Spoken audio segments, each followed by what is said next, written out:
C'est 23. Nouvelles technologies, univers numérique et innovation. Voici une tasse de tech avec Alain McKenna et Pascal Forget. Et bonjour tout le monde, bienvenue à un nouvel épisode d'une tasse de tech. C'est la dernière édition de l'année avec moi-même, Alain McKenna et Pascal Forget. Salut Pascal! Bonjour, Monsieur McKenna. Et là, je t'envie un peu parce que ceux qui nous regardent sur YouTube vont peut-être se dire que c'est que c'est un fond d'écran virtuel. Non, non, non. Je Tu es peux presque vraiment, toucher la tour du CN. tu es vraiment à Toronto pour un événement d'Intel. Grand voyageur. On va en parler tantôt parce qu'il y a des nouveautés. Chez Intel, on abandonne les processeurs. Je peux pas dire qu'on abandonne les processeurs, mais on a changé la façon dont on appelle la nouvelle génération de processeurs. Je veux dire, on abandonne les Core i, ce qui est vrai, on passe à Core Ultra. On en parlera tantôt. Mais ça change, ça bouge. C'est assez intéressant ce qui s'en vient chez Intel. Mhm. Le désavantage que tu es à Toronto, c'est que tu peux pas te faire un délicieux café avec une machine Jura E8 entièrement automatique. Tu vois, je me suis fait un latte macchiato, pression d'un seul bouton, quantité précise de café, de lait et d'eau. Le nettoyage est super facile. On n'a pas besoin de faire mousser le lait séparément. On met des petits enzymes là, dans un petit truc, ça brasse, ça nettoie, tout est propre.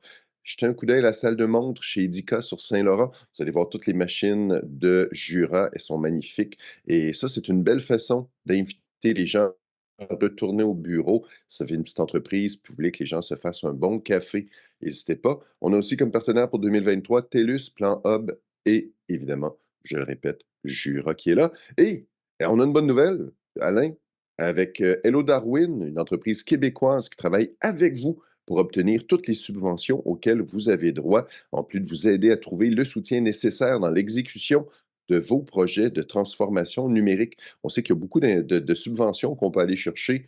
Vous ne les connaissez peut-être pas. Eux les connaissent. Ils vont vous accompagner là-dedans. Vous pouvez tout de suite consulter hellodarwin.com dès maintenant. On va vous en parler toute l'année prochaine. Ça va être notre partenaire pour 2024. On est très contents. Bonjour, Hello Darwin. Hello, hello Darwin.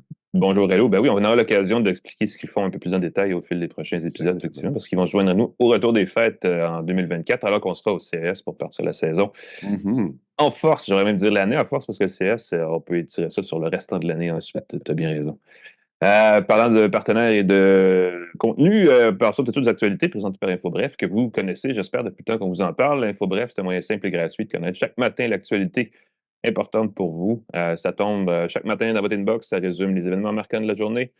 Et tout ça en 5 minutes ou moins. Allez sur infobref.com voir ça, ça vaut la peine. C'est gratuit, c'est une infolette tout à fait agréable à lire et efficace. C'est pas désagréable du tout. Dis donc, je vais partir ça, Pascal, si tu me permets, en force avec. Il y a le palmarès, vous savez, c'est la fin de l'année. Là. Les palmarès sortent partout, les meilleurs films, les meilleurs livres, les meilleurs jeux vidéo. Baldur's Gate 3, les amis. Et aussi, parce que je l'ai écrit dans le devoir, Assassin's Creed Nexus VR, si vous avez un Quest 2 ou un Quest 3, quel jeu. C'est pas du tout l'actualité. L'actualité, c'est en fait, c'est le palmarès des applications gratuites et payantes, mais les payantes m'intéressent moins. Les applications gratuites les plus populaires sur l'App Store de 2023 ont été. Le palmarès a été publié par Apple il y a quelques jours. Et écoute, le top 10 était un peu prévisible. C'est très dans l'air du temps, hein, parce qu'on a parlé toute l'année de l'inflation, du prix des choses, des turbulences dans le merveilleux monde des réseaux sociaux, tout ça. Et ça illustre un peu aussi la popularité de certaines applications, notamment en tête de liste, le site d'achat arabais chinois Temu, qui a été lancé en mars de mémoire, ou à fin février, début mars au Canada, qui est parti en trombe aux États-Unis quelques semaines plus tôt. Il avait fait une grosse annonce durant le Super Bowl à la télé aux États-Unis. Et quelques semaines après, il lancé aussi au Canada, mais plutôt en douce, de façon moins flamboyante ici. Temu, c'est essentiellement un AliExpress reformaté. C'est à mi-chemin entre Amazon et AliExpress, si vous voulez. Il y a Shein aussi, qui est un site dans le même genre. C'est un site de liquidation où vous pouvez acheter des choses vraiment pas chères. Et ça soulève évidemment beaucoup de controverses parce que, ça a été adopté très rapidement par les consommateurs, mais c'est pas un site qui est rentable. Et il y a bien des gens qui se sont demandé, mais comment font-ils et pourquoi font-ils ce qu'ils font et comment font-ils de l'argent? Vraiment. Et là, il y a des soupçons que le site collecterait des données au-delà de ce qui est permis par les plateformes mobiles, que ce soit du côté d'Apple ou d'Android. Il revendrait ces données à des tiers. Donc, ça pourrait être une espèce de logiciel espion. Donc, il y a beaucoup de gens qui s'inquiètent et clairement, les internautes eux, s'inquiètent beaucoup moins parce que c'est l'application la plus téléchargée application gratuite, mais aussi, si on inclut les payantes, elle est certainement au sommet sur l'App Store d'Apple. Vient ensuite une application que je vais devoir essayer, CapCut, qui est un éditeur vidéo. CapCut. J'imagine qu'il y a beaucoup d'influenceurs. Je ne sais pas à quel point c'est une édition, d'une application crédible là, pour faire de l'édition vidéo, mais si tu arrives en deuxième, au deuxième échelon du palmarès, ça doit être une application assez intéressante. Ensuite, il y a Threads, qu'on connaît bien parce que c'est le faux Twitter de Meta, donc l'application dérivée d'Instagram qui est un peu plus axée sur les messages texte, je devrais dire comme ça. Suivi de Google, le moteur de recherche, WhatsApp, TikTok arrive en sixième. TikTok, qui est le réseau social chinois qui n'est pas disponible en Chine. Je vous dis ça comme ça en passant, parce qu'en Chine, ils ont un réseau social qui est plus axé sur l'apprentissage des bonnes choses, la géographie, les maths, l'histoire. Alors que chez nous, TikTok, ça ne nous apprend pas grand-chose à part danser des drôles de danse. Google Maps complète le top 10. Instagram, toujours. Meta figure très bien avec Instagram, WhatsApp, Threads dans le top 10, quand même pas rien. Oui, oui. Arrive ensuite une application très sérieuse, l'authenticateur de Microsoft, l'application d'authentification qui permet de justement faire l'espèce d'authentification à deux facteurs sur bien des sites et bien des services et surtout sur les outils de la suite Microsoft, là, Office 365 et les autres. Et enfin, Gmail ferme le top 10, donc un client de messagerie. Évidemment, et je dis ça juste comme ça, mais j'ai l'impression, puisque tous les iPhones ont les applications d'Apple, tu sais, Mail, Safari, tout ça, qu'on a retiré ça de la liste, parce que ce serait par défaut des applications très populaires. Ça ne veut pas dire que c'est les meilleures, mais elles sont préinstallées, donc ça enlève un petit peu de ces éléments-là, puisque Google, Gmail, Google Maps, il faut dire que Google Maps, remplacer Google Maps par Apple Maps, ça prend un certain sens du risque, là, parce que c'est pas nécessairement aussi précis, mais quand même, ça donnerait un meilleur portrait peut-être du marché de ces applications-là. Mais moi, je vais vous dire ceci, et tu me diras ce que tu en penses, Pascal, mais il y a des applications là-dedans, Temu, TikTok. Il y a moyen de trouver mieux, les amis. Ouais. C'est louche. TikTok, c'est tellement du lavage de cerveau incroyable. Temu, soyez dur, résistez à Temu.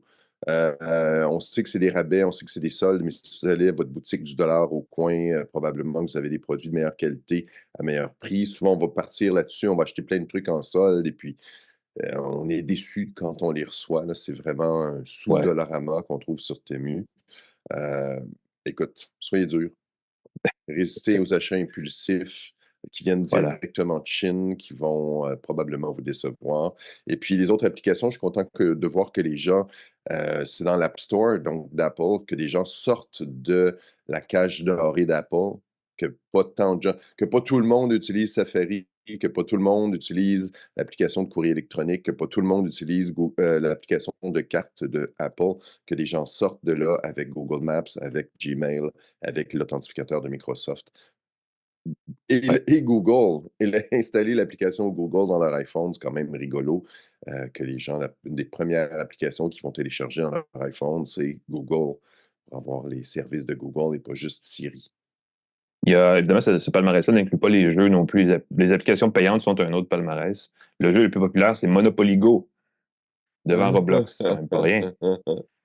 Et moi, de mon côté, je voulais vous parler de l'intelligence artificielle française, Mistral AI. C'est assez extraordinaire, parce que la semaine dernière, on parlait des annonces de Google avec son intelligence artificielle générative Gemini, meilleure que ChatGPT, avec des chiffres qui ont été un peu exagérés, avec des démos vidéo qui étaient un peu arrangées avec le gars des vues. Mais cette semaine, ce qui fait parler, c'est Mistral AI, qui propose un nouveau modèle de langage d'intelligence artificielle générative, Mistral 8X7B.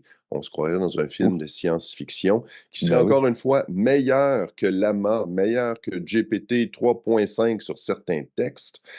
C'est un modèle qui est particulier. C'est une intelligence artificielle française tout d'abord, donc le pays des Lumières qui lance sa propre intelligence artificielle pour concurrencer celle de Google, de Meta, de Facebook, des géants américains. C'est un modèle qui est mélange d'experts, qui utilise plusieurs experts à l'intérieur. Par exemple, c'est comme une usine dans laquelle il y a des spécialistes des mathématiques, des images, du langage, de différentes composantes de l'intelligence artificielle. Et quand on lui pose une question, la question va être traitée par un petit nombre d'experts et pas par le modèle au complet. Fait que ce serait un modèle, une façon de fonctionner qui serait plus économe en ressources et qui rendrait le traitement des données plus rapide. L'autre chose qui est particulière de Mistral AI, l'intelligence artificielle française, mesdames et messieurs, Voilà, c'est parbleu. open source. Ça contient du code qui peut être utilisé librement. Liberté, égalité, fraternité. C'est une approche qui permettrait à plus de gens de l'améliorer, d'en déceler les failles de sécurité, mais aussi, comme c'est à code ouvert, les gens peuvent l'utiliser à mauvais escient, évidemment, parce qu'ils peuvent s'approprier des parties du code, l'utiliser, faire ce qu'ils veulent. Ouais, c'est Très toujours un risque. particulier. Ce qui est particulier ce qui est particulier aussi de Mistral AI, vous avez j'ai jamais entendu parler de ça. Ça a été fondé en avril 2023, c'est tout récent. C'est une entreprise de 22 personnes. Les directeurs sont des trentenaires. Certains ont travaillé chez Google, d'autres chez Meta. Ils ont levé dernièrement 385 millions d'euros, ce qui leur donne une valorisation de plus de 2 milliards de dollars pour une entreprise qui a même pas un an. C'est une super licorne, oui. C'est une super licorne, c'est assez impressionnant. Le modèle va bientôt être proposé sur Google Cloud. On va pouvoir la louer, l'utiliser pour traiter ses données et créer ses propres Wow. outils de discussion, d'intelligence artificielle générative. Pour l'instant, je trouve ça assez rigolo. J'ai vu le site de Mistral AI. Il est uniquement en anglais. C'est très français, ça. Mhm. Tellement français, je trouve ça d'une tristesse épouvantable. J'espère Ouais. que je cherche, j'ai cherché partout, barre oblique, FR, c'est juste en anglais. Fièrement française, voilà. Mistral gagnant, n'est-ce pas? Chanter Renaud. Mistral gagnant, voilà. Hey, je vais faire une parenthèse parce que c'est pas prévu, puis on n'en a pas parlé, puis on n'a pas vraiment discuté d'en parler non plus, mais il y a un nouveau site parlant d'intelligence artificielle qui a vu le jour qui s'appelle channel1.ai. Si vous voulez aller voir, c'est quoi la Oh! station de nouvelles d'intelligence artificielle du futur générée entièrement par l'intelligence artificielle. Ça fait jaser un peu sur les réseaux. C'est drôle parce qu'on parlait il y a 2, 3 ans, il me semble, de comment une entreprise chinoise avait créé une fausse lectrice de nouvelles qui faisait de l'actualité. Tout ça était Oui. généré par informatique de façon numérique, virtuelle. Et là, c'était les méchants Chinois, que vont-ils faire avec ça? Et là, on sort un Channel One AI, puis on se félicite de voir l'intelligence artificielle avoir franchi cette nouvelle frontière. Donc, c'est quand même assez intéressant comme position. Je pense pas qu'on va remplacer les lecteurs de nouvelles, les vrais de vrais lecteurs de nouvelles et les vrais de vraies nouvelles avec ça de sitôt, mais c'est quand même assez amusant de voir qu'on est rendu à un stade où, justement, on peut créer des images complètement factices et c'est assez convaincant comme résultat. C'était ma Ah, parenthèse de la semaine. Je d'une vais aller du côté des tristesse. appareils, Pascal, parce qu'au retour des fêtes, on va revenir Oui. avec le CES et dans la foulée, il va certainement avoir l'annonce du prochain Galaxy S chez Samsung parce que le Galaxy S23 a été annoncé en février de cette année. Donc, on présume que la même chose va se produire cette année, ou en tout cas en 2024. D'ailleurs, on voit les rumeurs commencer à s'exciter sur les réseaux au sujet des Galaxy S24 qui pourraient s'en venir.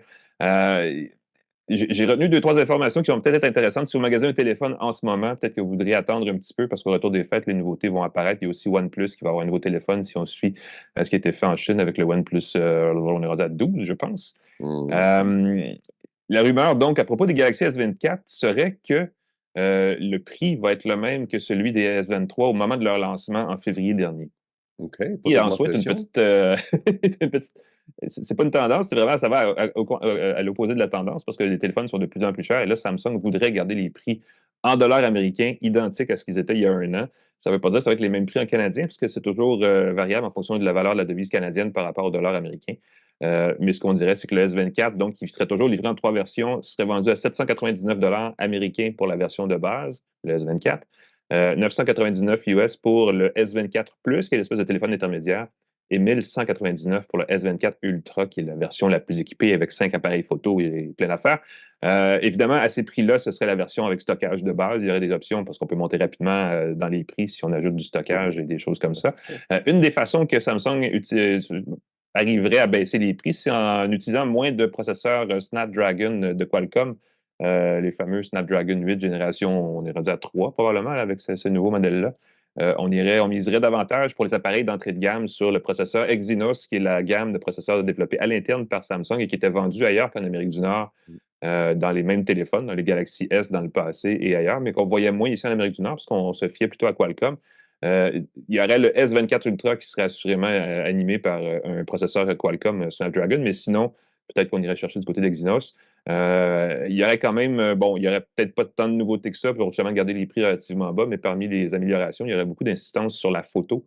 Selon les rumeurs, là, on parle d'une entente, entre autres, avec Meta pour qu'on puisse publier directement sur Instagram et Facebook des photos en mode HDR, chose qui, semble-t-il, Oh! n'est pas possible sur Android, n'est seulement possible que sur iPhone, en tout cas sur Instagram et sur Facebook. Et là, on pourrait le permettre sur les téléphones Samsung. Et il y aurait aussi une nouvelle norme qui ferait son apparition sur les appareils photo des S24, qui serait la norme Ultra HDR, qui est intégrée déjà à Android 14, mais qu'on n'a pas vu encore vraiment adopter nulle part. L'Ultra HDR, en fait, vous savez déjà, des photos HDR, c'est des photos qui optimisent les contrastes selon la luminosité par région dans l'image. L'Ultra HDR utiliserait cette capacité-là dans la photo, mais il utiliserait aussi la compatibilité HDR des écrans pour afficher la meilleure version de l'image possible selon la luminosité de l'écran. Donc, c'est assez compliqué, mais plutôt que de faire du HDR qu'on peut, parce que jusqu'à maintenant, les photos, c'était pour imprimer. Donc là, on a dit, ben, les photos, maintenant, on les regarde sur écran. Donc, ajustons aussi l'écran à la luminosité de l'image. Et tout ça est optimisé de bout en bout. Ça donne du Ultra HDR. Et là, les S24 auraient cette capacité-là. Et ça, ce serait la grosse nouveauté. Donc, à voir, en tout cas, au retour des fêtes, si Samsung présente les nouveaux appareils. Mais Mhm. c'est ce qu'on prévoit. Donc, si vous aimez beaucoup la photo, si vous aimez les produits Samsung, peut-être que malgré les spéciaux qui arrivent avant les fêtes et qui sont probablement très alléchants, le dernier cri s'en vient seulement après Noël de ce côté-là. Voilà. On a bien hâte d'essayer ça à une tasse de Ouais. tech, Alain. Ah, ben ça va venir sans doute. On essaie tout, nous, effectivement. Un petit truc que je voulais voir, ceux qui ont des iPhones, il y a un nouveau dispositif qu'on peut activer, la protection en cas de vol de l'appareil. Il semble qu'une tendance pour voler les iPhones qui sont protégés par un code à 4 ou 6 chiffres, si jamais on veut déverrouiller rapidement, il semble que les voleurs observent ce code-là avant de voler le téléphone. Tu regardes quelqu'un dans un café, tu regardes quelqu'un dans un endroit public, la personne Ah, ben déverrouille son oui. téléphone une ou deux fois, tu mémorises la séquence de chiffres, tu voles le téléphone et là, tu pouvais changer le mot de passe, tu pouvais désactiver l'option pour la localisation, tu pouvais changer plein d'options et rendre le téléphone plus facile à voler. Il semble maintenant qu'Apple a activé une fonction qui s'appelle protection pour appareil volé. Activez-la. Elle va détecter si votre téléphone n'est pas dans un endroit habituel et va vous demander de vous identifier avec votre empreinte digitale ou votre visage, l'option Face ID. Et Mhm. une heure après seulement, va vous redemander de vous identifier avec votre visage ou votre empreinte digitale. Et là, vous allez pouvoir changer vos options. Fait que ça va au moins donner, là, si jamais vous ne trouvez plus votre téléphone, vous le faites voler, vous avez au moins une heure pour activer les options et le voleur ne pourra pas en changer les options à moins d'avoir votre visage, même s'il a votre code. Je trouve ça super intéressant. Prenez la peine, si jamais vous êtes en déplacement, si jamais vous allez en vacances, vous allez en visite pendant le temps des fêtes et vous ne voulez pas perdre ou vous faire voler ou retrouver facilement votre téléphone, vérifiez l'option localiser mon appareil pour les appareils Android, localiser mon iPhone, apprenez à l'utiliser. Vous pouvez demander Mhm. à n'importe qui a un téléphone de dire Hey, passe-moi ton téléphone, entrez vos coordonnées et localisez votre appareil d'un ordinateur, d'une page web, d'un autre téléphone. Très pratique à savoir. Moi, j'ai déjà sauvé la soirée de quelqu'un qui se demandait si elle avait oublié son téléphone ou si elle se l'était fait voler. Et le téléphone est encore chez elle à la maison. C'était super cool. Puis moi, ça m'a déjà rassuré à quelques reprises. Je ne trouvais plus mon téléphone. J'ai pu voir qu'il était chez moi, passer une belle soirée, revenir et retrouver mon téléphone sur la table de ma cuisine. Essayez ça, Voilà. activez l'option protection en cas de vol de l'appareil de votre iPhone. On n'est jamais trop prudent. Merci Pascal. Ça m'a fait aux actualités. On va prendre une courte pause. Je vais déplacer mon ordinateur parce que clairement, là, le soleil est apparu dans mon dos et je suis à contre-jour sans bon sens. Et je vais vous parler au retour des nouveautés chez Intel, les nouveaux processeurs Intel Core. Mmh. Il y a pas mal de nouveaux stocks. Ça pourrait vous intéresser. Restez là à une tasse de tech. De retour à Une tasse de tech avec Alain Mekena et Pascal Forget. Et bienvenue à une tasse de tech. Nous allons parler, on va rentrer dans la techno pour vrai dans le segment du milieu, mais juste avant, je vais vous parler d'un balado que vous auriez intérêt à connaître, surtout en cette période des fêtes où on magasine et où on dépense et on ne regarde pas trop justement nos budgets, mais il va falloir à un moment donné se rendre à l'évidence qu'on dépense beaucoup, surtout pendant les fêtes avec les cadeaux, les restaurants et ainsi de suite. Mais il est possible, et je vous dis ça parce que c'est très vrai, d'économiser des milliers de dollars en appliquant certains trucs assez simples. On vous le dit tout le temps, un bon truc, c'est de renégocier ou donc d'appeler votre fournisseur sans fil pour renégocier votre forfait sur une base régulière. C'est un exemple. C'est le genre de truc que couvre en fait le podcast Dollar et Cents, qui est notre partenaire dans le segment ici, Une tasse de tech. Le podcast Dollar et Cents là, vous donne plein de trucs concrets comme celui-là pour économiser, mais ailleurs aussi, à l'épicerie, au restaurant, sur les vêtements, sur plein d'affaires. C'est pas nécessairement des trucs d'investissement. On parle pas, il n'y a pas de crypto-bro ici. Au contraire, c'est très concret, c'est très pratico-pratique. Je dis ça parce que j'en ai croisé hier et ça m'a bien fait Oh, rigoler. Ils existent encore, malheureusement, ou heureusement, ça dépend comment vous pensez ça. Mais bref, c'est pas de ce dont il est question ici. Ce sont dans Dollars et cents, c'est des astuces simples à appliquer pour avoir un peu plus d'argent dans nos poches à la fin du mois. Des trucs, je regardais la liste, il y en a beaucoup, c'est simple et efficace. C'est des petites capsules, 3 à 5 minutes la plupart du temps. Et ça touche la cible, là, ça s'écoute facilement. Et ça s'adopte aussi facilement comme pratique. Donc, faut aller voir cette balado. Pour découvrir ça, évidemment, Dollar Essence, il faut visiter le site.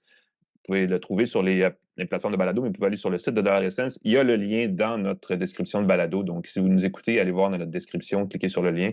Si vous nous regardez sur YouTube ou sur les réseaux, visitez aussi la description de la balado, vous allez le trouver. L'information sur Dollar Essence, ça vaut la peine, c'est des sous. Écoute, c'est important, tout coûte cher. Le gros bon sens permet souvent, et quelques astuces permettent souvent aussi de sauver des sous, donc allez voir ça. On le fait souvent à une tasse de tech. Eux le font aussi. On vous donne des bons conseils pour être de meilleurs citoyens, n'est-ce pas? Mais aussi des bons consommateurs. Dollar et cents, je l'ai écouté en allant au gym, c'était très agréable. Ben voilà. Et voilà. Il y a eu du lourd dans l'actualité technologique cette semaine et je ne parle pas d'intelligence artificielle parce que j'ai l'impression qu'on en parle aux 20 minutes. Mais il y en a un petit peu question dans ce qui a été présenté cette semaine par Intel qui se repositionne et c'est un repositionnement technique, mais aussi de marque, donc peut-être un petit peu de marketing là-dedans. On renomme vraiment la gamme de processeurs parce qu'avant, on avait les processeurs Core i, i3, i5, i7, i9, et là, on avait chaque année une nouvelle génération. On était rendu cette année à la 14e génération, ou peut-être l'année prochaine, parce que les ordinateurs actuellement mis en marché sont peut-être de 12e ou de 13e génération au niveau des processeurs Intel. Mais là, ce qu'on a présenté, c'est une nouvelle appellation qui sont les processeurs Core Ultra. Ce sont des nouvelles puces qui font partie, pour ceux qui suivent ça, de la génération de processeurs Meteor Lake d'Intel qui promettent une amélioration notable de la performance. Quand même, on parle d'une performance. Et ça, c'est assez nouveau parce que Intel est plus challengé que jamais dans ce qui est son marché, Oui, celui des processeurs et des puces informatiques, parce qu'avant, il y avait à peu près juste Intel. oui. Il y avait Motorola, il y avait deux, trois compagnies qui en faisaient, mais c'était dans des niches de marché très ciblées, très spécifiques. Et là, ce qu'on explique, et c'est un signe des temps, c'est que les nouveaux processeurs sont conçus pour rivaliser et être plus performants que des processeurs des processeurs Apple M, entre autres le M3, Oui. processeur Qualcomm 8CX, je crois, qui est un Snapdragon qui est quand même assez performant. On parle des processeurs Ryzen chez AMD. Donc, tous ces concurrents-là, qui sont relativement nouveaux, pardon, pour Intel, sont maintenant des cibles pour le fabricant. Et évidemment, ce ne sont pas tous les processeurs qui font tout aussi bien, mais ce qu'on a présenté, c'est trois niveaux de performance. On parle des Core Ultra 5, Core Ultra 7 et Core Ultra 9. Euh, je vais vous dire ceci, je ne sais pas pourquoi on a mis Ultra dans le nom. Parce que d'habitude, quand on met Ultra, ça veut dire que c'est le fin du fin, c'est l'ultime, c'est le plus performant de la gang. Là, c'est comme s'ils étaient tous ultra dans leur façon. Donc, même le moins performant est ultra moins performant. Je ne sais pas si on peut. Mais je pense qu'à mon avis, et je ne suis pas le responsable de ces choses-là nulle part, mais je serais allé mollo sur le ultra. Mais cela dit, ça vous donne quand même une idée de la gamme qui existe. Donc, Ultra 5, 7 et 9. Les corps Ultra 5 et Ultra 7 vont être mis en marché dans les prochaines semaines par les fabricants d'ordinateurs partenaires à Intel. Il y a Asus, Acer, MSI, Dell, Lenovo.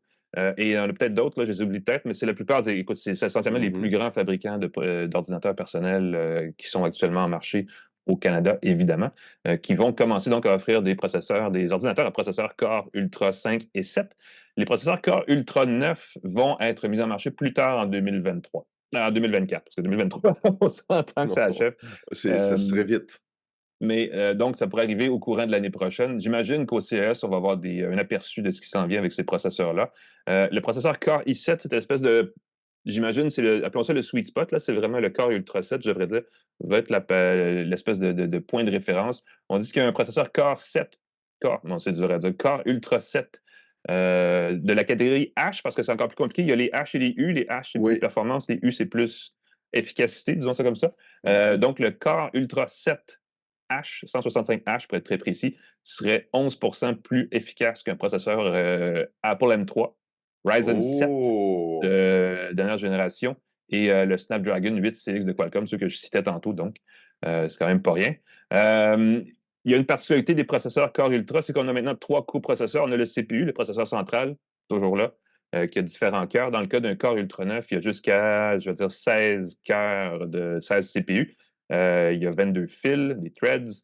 Il y a aussi le GPU, donc le processeur graphique qui s'ajoute à ça, qui vient faire le traitement vidéo, qui a été nettement amélioré, qui permettrait notamment de faire du ray tracing à même le matériel, donc Wow, donc accélération matérielle de lancer de rayon, pour le dire en bon français. wow, pas besoin de carte graphique coûteuse. Ça peut être une Permet chose là, d'éviter pour un justement usage la de deuxième base. carte graphique, donc Voilà. ça va coûter moins cher d'équiper un ordinateur parce que souvent on met le processeur et souvent de base il y avait le processeur, la carte Iris, Iris Oui. X, Iris XE qui était intégrée à une plateforme Intel Core avec et je pense que ça donnait la plateforme Intel Evo, là, je ne suis pas très certain, mais il me semble que c'est ça. Oui, oui. Là, on va pouvoir carrément y aller avec le processeur sans carte graphique additionnelle pour avoir ce niveau de graphisme qui est très prisé des amateurs de jeux vidéo, donc. Et il y a aussi un nouveau processeur, le troisième processeur, qui est le NPU, qui est un processeur neural, donc qui est dédié aux Mm. applications, je veux dire, de base d'intelligence artificielle. Parlons de plus d'algorithmes spécifiques. Les exemples qu'on donne chez Intel, c'est qu'on va pouvoir, grâce à ce processeur-là, automatiser ou en tout cas rendre ça très facile, là, la génération de flou en arrière-plan dans les images vidéo, comme par exemple avec les caméras web, comme ce que j'ai en ce moment devant moi. On va pouvoir aussi faire une meilleure détection des visages et des yeux pour des applications comme Windows Hello, j'imagine. On va pouvoir reconnaître identifier les gens, peut-être avoir une application de sécurité un peu plus avancée, et certaines applications qui ne sont pas nécessairement reliées à la vidéo, mais qui permettent d'automatiser, de rendre des choses instantanées qui autrement auraient nécessité un logiciel ou un pilote ou quelque chose comme ça. Donc, c'est quand même une nouveauté assez intéressante. Dans le cas du Core Ultra 9, je vous dis ça comme ça, on va pouvoir le surcadencer jusqu'à 5,1 GHz, ce qui m'apparaît quand même pas mal en termes de puissance. Et on peut aussi utiliser le GPU Arc à 8 cœurs à une cadence de 2,35 GHz, qui commence à être pas mal intéressant. J'ai hâte de voir, en fait, évidemment, ce qu'on va voir comme machine basée sur ce processeur, mais on ajoute vraiment une belle puissance. C'est vraiment. En gros, on utilise, j'ai rigolé tantôt en parlant de la particule ultra, mais ce qu'on veut dire chez Intel, c'est qu'on a vraiment passé à un autre niveau de performance et on n'a pas le choix parce que clairement, le marché est plus fractionné que jamais. Donc, ça va être intéressant de suivre ça. Mais là, maintenant, vous savez que les Core Ultra 5, 7 et 9 s'en viennent en 2023 et en 2024 et que ça va changer un peu la donne de ce côté-là. On calcule plus, on parle beaucoup moins maintenant au niveau technique de gigahertz. On parle de puissance par watt, on parle de capacité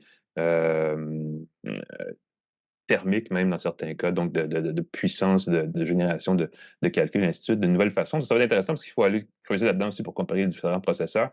Mais ce sera un travail qu'on pourra faire dans les prochains mois, Pascal, essayer des nouveaux processeurs et comparer avec Oh ce qui oui. se fait chez les différents fabricants, là. Oh que oui, parce que j'attends impatiemment des nouvelles de mon PC avec la toute dernière puce Core i7 d'Intel. Écoutez, c'est une saga incroyable qui m'est arrivée, mais j'ai très, très hâte de vous en parler avec la super carte graphique, avec la super carte mère, surtout les connecteurs. Écoute, boîtier silencieux, très, très hâte de vous en parler en début de l'année de mon nouveau PC que En j'attends voilà. pour Noël.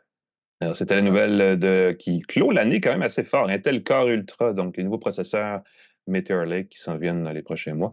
Ça fait le tour de cette nouvelle. Nous, on va prendre une courte pause parce que c'est un petit segment rapide et efficace et on revient avec. On ferme l'année de Bamboté. Là, on fait un récapitulatif qui va être intéressant si vous cherchez encore des cadeaux de Noël parce Oui. qu'on trouve un peu nos coups de cœur parmi ce qu'on a essayé dans la dernière année. Et je regarde la liste et on a essayé vraiment beaucoup de choses cette Oui, c'est année. surprenant. On a un nom, Donc, tout ce qu'on peut on en essayer. sort le Ouais. meilleur et on vous revient. Restez avec nous à une tasse de tech. De retour à Une tasse de tech avec Alain Mekena et Pascal Forget. Et bienvenue à une tasse de tech, la balado techno. Je l'ai fait le gag ho ho ho la semaine passée, mais je le refais parce que oui, c'est encore le temps de penser à vos achats de Noël, ou en tout cas, si vous n'avez pas fait tous vos achats et que vous cherchez des idées, on a quelques coups de cœur. Mine de rien, on Oui. a fait pas loin d'une quarantaine d'épisodes cette année. On a donc une belle flopée de gadgets, d'appareils technologiques, électroniques, sophistiqués qu'on a testés, qu'on a aimés, qu'on a moins aimés. Et là, on a une espèce de best-of qu'on vous fait là, dans les prochains instants. À commencer, Pascal, par ton enregistreur ChatGPT, si je me rappelle bien, le Claude Oui. Note. Le Qui s'est Cloud amélioré, là, qui a Note. enfin tout ce qu'il faut pour bien fonctionner, là. Oui, quand je l'ai testé, il était encore en financement social. La version finale du logiciel est maintenant disponible pour iOS, pour Android. Il fonctionne maintenant en français. C'est un petit enregistreur numérique de la grosseur d'une carte de crédit qui peut convertir, qui peut résumer tout ce qu'on dit très efficacement grâce à ChatGPT. C'est impressionnant ce que ça fait. On peut parler pendant des heures. Ça va résumer qui a dit quoi, les points qu'on veut ajouter et tout. Il y a 600 minutes de résumés qui sont inclus gratuitement. Ensuite, il faut payer. Il y a des forfaits à la minute, il y a des forfaits, différents forfaits comme ça. Mais pour quelque chose qui est gros comme une carte de crédit qu'on peut glisser pour écouter des conférences, des présentations, des ateliers, les étudiants, les journalistes, les aspirants journalistes, Mhm. vraiment, vraiment un produit. Évidemment, c'est très épeurant d'imaginer qu'on peut laisser ça sur le coin du bureau de quelqu'un et enregistrer tout ce qui se passe dans une pièce pendant qu'on n'est pas là. Mais voyons le bon côté des choses, le Cloud Note, ça peut vous captiver si vous avez envie d'un cadeau original pour vous ou pour les autres qui prennent beaucoup de notes. Voilà, merci. J'en glissé un parmi ta liste, dans ma liste qui est plus classique, mais je vous le dis parce que j'ai eu cette conversation-là avec des gens dans les derniers jours qui veulent tous acheter un iPhone et l'iPhone, on le sait, c'est un incontournable parce que c'est un des gros vendeurs. C'est un des 2 plus vendus téléphones. Ben Quelle oui, phrase! ben C'est un oui. des 2 téléphones les plus vendus au Canada, il y a aucun doute. Et l'iPhone 15, les gens se demandent est-ce que ça vaut la peine si j'ai un iPhone 13, si j'ai un iPhone 12, 10, 11, 10, et ainsi de suite. Je vais vous dire ceci, peu importe ce que vous considérez, si vous considérez acheter un iPhone, allez-y pour un Pro. Je vais juste dire ça. Donc, iPhone 15 Pro ou Pro Max. Le Pro Max, c'est quand même coûte pas mal plus cher. Les deux ont un processeur de nouvelle génération qui promet, qui garantit de bonnes années devant vous d'utilisation avant qu'il soit très fatigué. On a vraiment revu le processeur, on a revu tout le traitement, entre autres des graphismes et de la vidéo, parce que c'est un appareil sur lequel on peut installer des jeux vidéo nativement, qui sont des jeux de console normalement. Alors que sur le 15 tout court, on ne peut pas, et le 15 Plus est un peu plus grand, mais lui non plus ne le permet pas, parce qu'on garde les anciens processeurs. Donc, si vous considérez un iPhone, je vais vous dire tout de suite, 15 Pro, 15 Pro Max a un super objectif à l'arrière qui n'est pas indispensable, mais si vous êtes du genre à faire beaucoup de photos et si vous achèteriez de toute façon 300-400 $ d'équipement photo en plus d'un téléphone, ben, c'est pas une mauvaise idée non plus. Mais c'est vraiment du côté d'Apple peut-être l'achat à faire si vous cherchez un téléphone ou une nouveauté cette année de ce côté-là. Euh, on va aller du côté d'Android maintenant parce que tu vas parler de quelque chose et je vais parler d'autre chose ensuite. Mais tu as un bon choix, la tablette Pixel. C'est vrai que une bonne idée pour les. Moi, je veux dire pour les gens qui sont souvent à la maison et qui ont besoin d'un appareil qui fait tout, là, enceinte connectée, tablette, assistant numérique, ainsi de suite, là. Oui, pour contrôler sa domotique à la maison, on a parlé. Puis regardez dans nos épisodes, réécoutez ce qu'on a dit là-dessus. C'est juste un aperçu de ce qu'on. La tablette Pixel, je l'ai toujours dans ma cuisine. C'est comme un petit téléviseur. C'est une tablette qui est sur une base. Est-ce que ça remplace un iPad? Pas vraiment, parce que si vous voulez un iPad, achetez-vous un iPad. Je vois que le prix a baissé. Elle était 699, la tablette Pixel. Elle est 549. Le gros avantage, c'est qu'elle est toujours chargée. Fait que des fois, j'ai juste le goût de consulter quelque chose, j'ai juste le goût de lire un article, je prends la tablette, je la décolle de sa base, c'est magnétique, je la repose sur sa base, elle est toujours accessible. Je vois beaucoup de gens qui ont des tablettes, la pile est tout le temps déchargée, puis ça ne fonctionne pas, puis il faut le brancher, puis c'est pas cool. Les enfants doivent la charger, les enfants l'utilisent pour jouer, oublient de la recharger.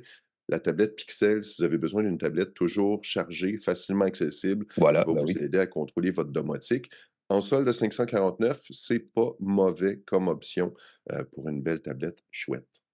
Merci. C'est mon coup de cœur du côté de Google. Cette année, ça aurait été le Pixel Fold, le téléphone pliable qui a été mis en marché malheureusement à l'extérieur du Canada, aux États-Unis, mais pas au Canada. C'est Qui ça. avait un beau format, ils avaient trouvé l'équilibre. C'est pas vraiment ça. Je veux dire le golden ratio, mais c'est pas vrai parce que ça c'est pas basé sur Fibonacci, mais c'est vraiment un bel équilibre entre la dimension de l'écran extérieur et celle de l'écran intérieur, parce qu'évidemment, c'est un téléphone qui se plie, donc on l'ouvre et là, on a un écran simili-tablette. J'ai dans la main ici le OnePlus Open qui, lui, est Oui. vendu au Canada et qui m'apparaît comme la meilleure option si vous n'avez pas accès au Pixel Fold et vous cherchez un gros téléphone Android pliable. Je me rends compte que j'utilise beaucoup, entre autres, je suis un grand lecteur, donc évidemment, je suis toujours en train de lire un livre et des livres numériques, ça se lit bien parce que ça fait comme un format livre poche. On l'ouvre un peu, il est ouvert en trois quarts et là, on peut utiliser l'application de lecture Google Play Livre, par exemple, pour lire en format 2 pages côte à côte, comme si on ouvrait un petit livre de poche. Et ça a l'air moins fou que. Parce que l'utiliser en écran ouvert, c'est. Et c'est peut-être le génie de OnePlus derrière ce téléphone-là, c'est que l'écran, le grand écran ouvert a été conçu pour être utilisé en deuxième temps. L'écran sur le dessus fonctionne comme celui d'un téléphone pleine fonction, donc on est toujours sur l'appareil de façon fermée, sauf quand on a besoin de plus, et là, on l'ouvre. Donc, je trouve que ça rend l'utilisation de cet appareil-là plus naturelle que celle du Galaxy Fold chez Samsung, par exemple. Donc, si vous magasinez un gros téléphone Android pour Noël, cette année, mon coup de cœur, c'est le OnePlus Open parce que le Pixel Fold de Google n'est pas vendu chez nous. Oui, oui, oui, mais moi, j'aime beaucoup, beaucoup aussi le Open de OnePlus. Mhm. Comme tu le dis, je m'en sers comme liseuse, comme espèce d'alternative. C'est une petite tablette très chouette qu'on peut plier, mettre dans sa poche. Comme autre suggestion, ce dont on a parlé cette année, le barbecue électrique Ninja Woodfire. Très, très belle surprise. C'est un barbecue électrique, tu le branches. Évidemment, ça va peut-être prendre une rallonge. Tu mets ça sur ta terrasse et tu as des petits morceaux de bois, des petites capsules de bois, comment on appelle ça? Des petites billes de bois qu'on utilise pour donner de la saveur à sa viande. C'est pas les petites capsules de bois qui servent à chauffer, c'est vraiment l'électricité, mais ça va donner une bonne saveur de bois à son barbecue Le électrique. fumé, ben Le oui. contrôle de la température est génial parce qu'avec un barbecue, souvent, ça demande un peu d'art. Il faut calibrer la température, mettre plus ou moins de charbon, mettre plus ou moins de gaz. Avec ça, c'est un contrôle électrique, la température. On choisit le niveau, on choisit la durée. Ça fait bip quand c'est le moment de tourner la viande. Pour dire, c'est les enfants de ma blonde qui faisaient les soupers, puis ils étaient contents de faire le souper. On fait des burgers, on fait du poulet, ils rentraient les réglages, ils faisaient tout ça. Ça goûtait super bon et tout le monde était content. Peut-être pas pour l'hiver, il faut faire ça évidemment à l'extérieur, mais quand il fait doux l'hiver, ça peut être chouette au printemps, l'été, barbecue électrique Ninja Woodfire. Beaucoup de cœur cette année. J'ai hâte d'en faire un petit barbecue électrique avec mon J'ai barbecue utilisé Ninja un barbecue Woodfire. électrique Voilà, l'hiver dernier pour faire. C'est un Weber, le mien, pour faire cuire du saumon, entre autres, ça avait c'est fonctionné. C'est ça. évidemment un petit peu plus long parce que il fait froid, n'est-ce pas, l'hiver? Mais ça se fait. Donc, si vous voulez sortir, c'est moins agaçant que d'avoir du propane qui brûle à l'extérieur l'hiver. Je vous dis ça comme ça en passant. Je vais te voler ton idée, Pascal, pour la prochaine idée, parce que j'utilise aussi les caméras extérieures Tapo Oui, qui. Et ça m'a pris du temps à les calibrer parce qu'elles sont extrêmement capricieuses sur la détection d'objets mobiles, mais on peut choisir la zone dans l'écran et le genre de détection et le niveau de sensibilité. Et une fois que c'est bien réglé, ce sont des caméras extérieures sans fil, donc à batterie et avec connexion Wi-Fi qui font la job pour système de surveillance pour la maison de base. J'ai trouvé ça très intéressant. À un prix correctement, à un prix correct, en fait. Je ne sais pas, c'est pas une aubaine, mais c'est quand même pas non plus payé très cher. Je ne sais pas ce que tu en as pensé, mais moi j'ai bien aimé aussi. Je suis bien d'accord d'en faire un des faits saillants de l'année. oui, puis la caméra extérieure de Google est aussi très, très chouette. La durée de la pile est impressionnante. S'il n'y a pas beaucoup de détection, on parle de mois sans avoir besoin de recharger, pas besoin de poser de fil. Y Très, très compris chouette. l'hiver. Et Mhm. on est notifié et ça fonctionne même l'hiver, donc c'est très, très chouette.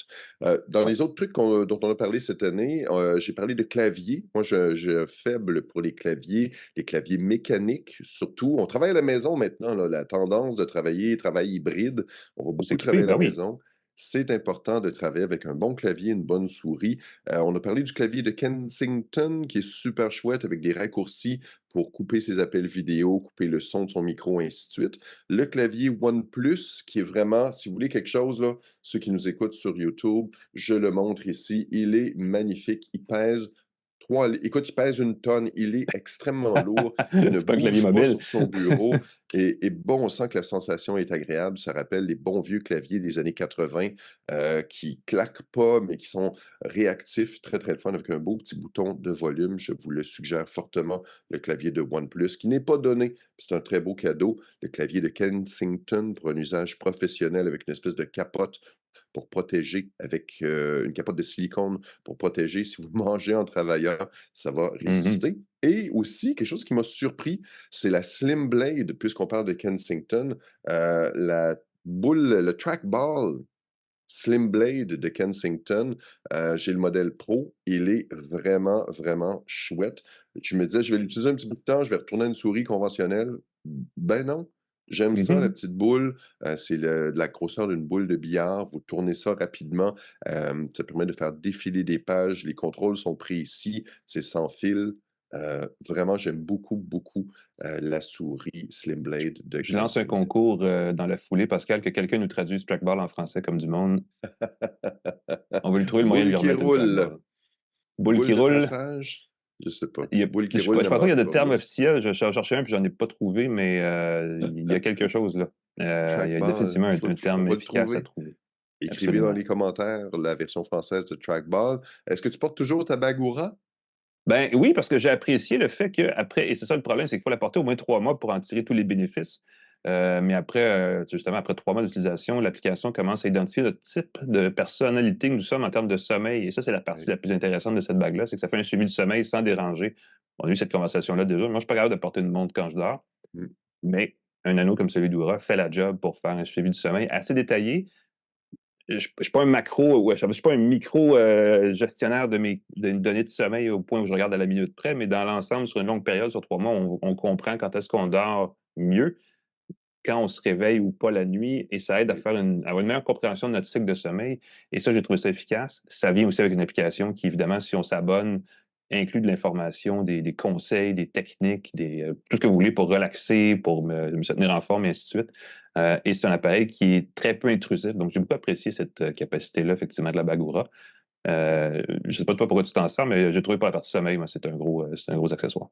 Partie sommeil, moi, ça m'a aidé à réaliser que j'avais un pic de productivité entre 17 et 19 heures. Ça te donne les endroits où tu es le plus actif. Et c'est très drôle comment j'avais toujours un creux dans l'après-midi, tout le monde a ça, mais que j'avais un pic en fin de journée, ce qui, paraît-il, pas tout le monde a. Et je me Mhm. suis rendu compte, j'en ai parlé à ma blonde, je disais, écoute, dans ce temps-là, je suis productif, laisse-moi travailler jusqu'à un peu plus tard. Et puis, au lieu d'être toujours, j'avais toujours l'impression d'être frustré à la fin des journées. J'étais prêt à continuer 1 heure de temps, puis ça ne marchait pas. Je considère ne cesser l'abonnement, par exemple. Je trouve que les données sont pas aussi, écoute, j'ai eu la COVID cette semaine et à plusieurs reprises, on m'a dit: «Hey, ta journée est parfaite, c'est le temps de t'entraîner». Je dis: «Attends un peu, j'ai mal dormi, J'ai j'ai pas trop le toussé, goût. Ouais. je suis malade, ma température est un peu plus élevée». Ça, c'est mon bracelet polaire qui l'a détecté. Heu, donc je me dis: «Comment ça se fait qu'on m'indique d'aller full pin à l'entraînement alors que je me sens comme une Une catastrophe lavette. humaine?» Mhm. Je sais pas. Ici, C'est moins quoi bon. d'autre? Les cafetières, on a parlé évidemment de la Jura 8, super belle machine Ouais. automatique, un beau cadeau pour vous, si vous aimez le café. Un bouton, un café, c'est génial. On a parlé aussi de la machine True Brew de DeLonghi que mes parents utilisent en ce moment. Je l'ai offert à mes parents pour faire un café filtre à la demande. Moi, je trouve ça horrible, les gens qui réchauffent leur café au micro-ondes tout au long de la journée, là, se font une grosse carafe. Je trouve ça, inconcevable. Et la Barista Express, Impress de Breville, qui fait aussi de l'excellent café avec un Mhm. minimum de manipulation. Il faut quand même appuyer sur le bouton, déplacer le porte-filtre, mais ça vous guide tout au long du processus. J'adore ça. Je vois que C'est le bien temps ça. file. Le Flip 5 de Samsung, on a parlé des téléphones qui s'ouvrent comme un livre.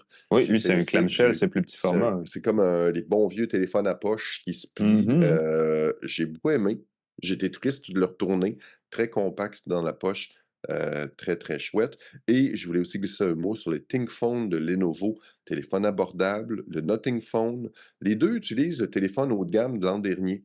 Alors, c'est pas des monstres de performance, mais ils sont offerts à des prix beaucoup plus Oui, pour le raisonnables prix. et Je veux vous dire, avez le des belles Motorola Moto fonctions. G et Stylus aussi, j'ajouterais à cette liste-là, qui est un téléphone avec stylet, comme le Galaxy S23 Ultra chez Samsung, mais à 300 euh, Voilà. Un téléphone à 300 c'est pas mal le fun. Surtout Avec un quand il y a Android stylet, oui. Pure, là, je ne sais plus comment il l'appelle, la version originale d'Android. Même si c'est bon, une version, c'est pas l'Android 14, mais quand même, ça vaut la peine pour ceux qui cherchent un téléphone pas cher à donner à quelqu'un en cadeau. Et le C'est une bonne idée. stylet pour quelqu'un qui a une motricité fine, moins grande. On pense aux personnes plus âgées. Je veux pas être C'est âgiste, vrai, mais ça fait partie parfois, on a des de. moins bons yeux, on a un peu moins de précision. Mhm. Un téléphone avec un stylet à 300 ça peut être une super belle, super beau cadeau, plutôt qu'un téléphone plus coûteux pour appeler, pour simplement des fonctions de base. Ça peut être une très, très belle option, sans Voilà. tomber dans l'emprise d'Apple pour tous ces produits. Ah, l'emprise d'Apple. Je vais rajouter un cadeau, une idée, peut-être pas un cadeau, mais quelque chose à vous offrir si vous êtes dans une certaine circonstance. Si vous êtes du genre à craindre l'hiver parce qu'il y a des pannes de courant chez vous souvent, Oui, j'en ai parlé cet été, la génératrice électrique Bluetti AC300 vient avec des batteries au lithium B300.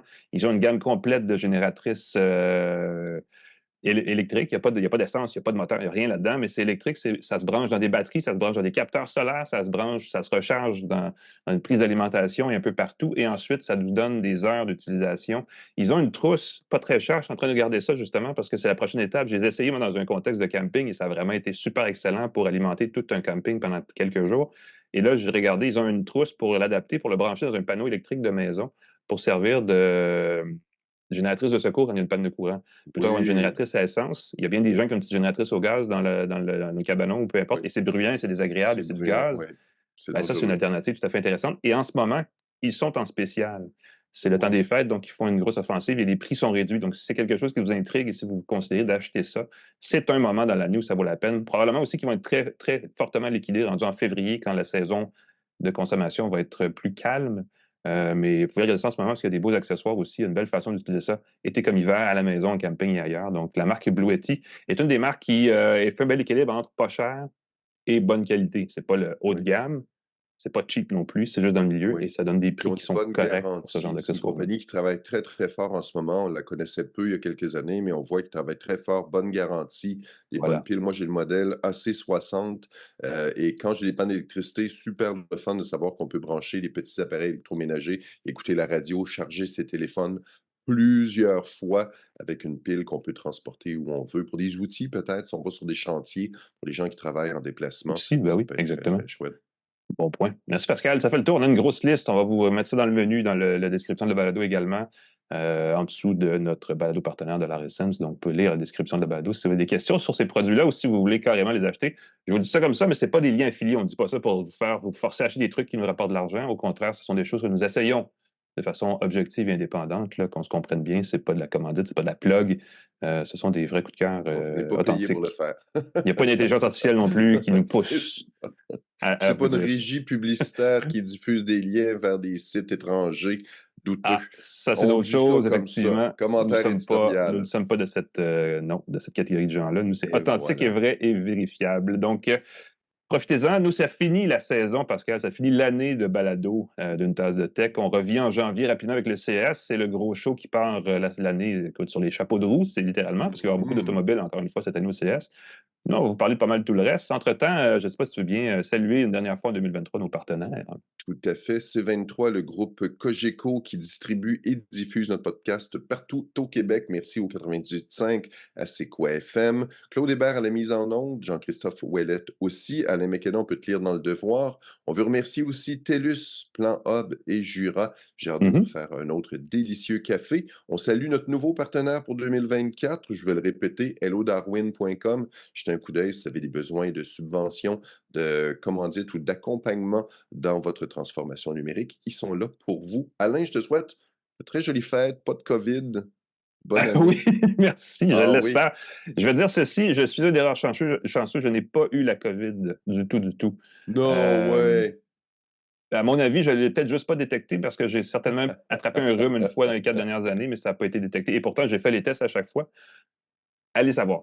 Je suis Écoute, content que tu j'ai t'en été sois sorti. vacciné. Cela dit, je te souhaite aussi un joyeux temps des fêtes, une bonne fin Merci. d'année 2023. On souhaite à tous nos auditeurs sur les plateformes balado un joyeux temps des fêtes, une bonne fin d'année, un bon début de 2024. Parce que ça va partir fort. Ça va être une grosse année. On va être là pour vous aider, vous conseiller, vous jaser de ça, de techno décomplexé, comme je dis tout le temps. L'année prochaine, une tasse de tech. Donc, vous pouvez offrir un cadeau, un abonnement, une tasse de tech. Ça ne coûte rien, à qui vous voulez. Je vais dire ça comme ça en passant. Et sinon, ben, on vous souhaite encore une fois un joyeux Noël et on se revoit l'année prochaine. C'est rare qu'on dit ça. Bye bye. Salut tout le monde!